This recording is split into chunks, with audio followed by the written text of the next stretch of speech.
This was President Carter's speech. I'm on assignment with the Navy to the Department of Commerce in Washington, D.C. My primary job was to review technology that was being transferred from federal labs to the private sector to enhance the U.S. economy. I was fortunate to be asked to join the Department of Commerce for this detail, having worked at the Naval Air Development Center, heading up the Technology Transfer Office. The Navy was just starting to use the military for economic gains to benefit the country, like NASA and other departments were doing. I also knew the newly appointed Assistant Secretary of Commerce from a technology transfer project that I had just completed. He became the Assistant Secretary of Commerce. I was excited to work for him in D.C. for a new experience. One of my first assignments was a project about the Department of Commerce initiative with the state of Rhode Island in securing a grant to assist the costume jewelry industry, mostly located in Rhode Island. So that's why your friend may know a little bit about this. Right. It was shirts, but this was another industry that it was centered right there in Rhode Island and Massachusetts. There was some controversy with where the grant should go.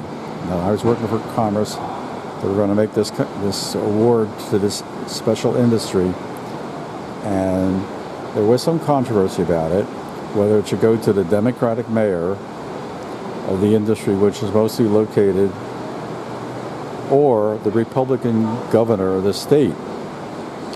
Okay, so this was the first time I got caught in a political decision of how federal money was to be distributed, political or technical. Eventually, the political decision was made by the Department of Commerce.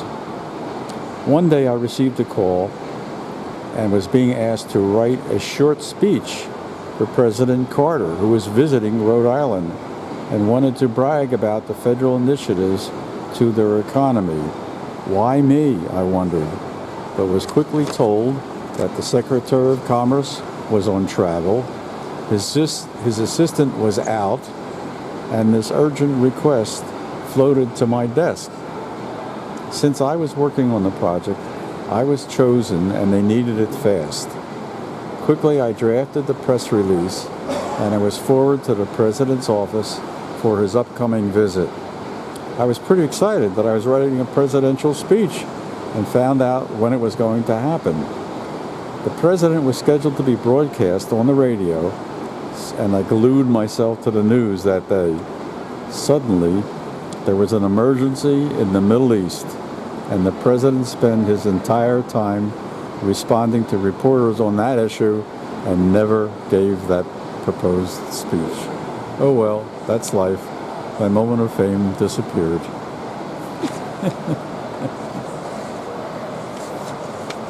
Close. Yeah. Right? I mean, who gets asked to write a speech for the president? I know. Yeah, that's cool. So when I was taking this short course thing at Pelican Cove down here, I kept thinking of all these incidents where I was involved with some national news. Yeah. And I said, I could write a bunch of short stories. Yeah. And that's why I now have this list, you know.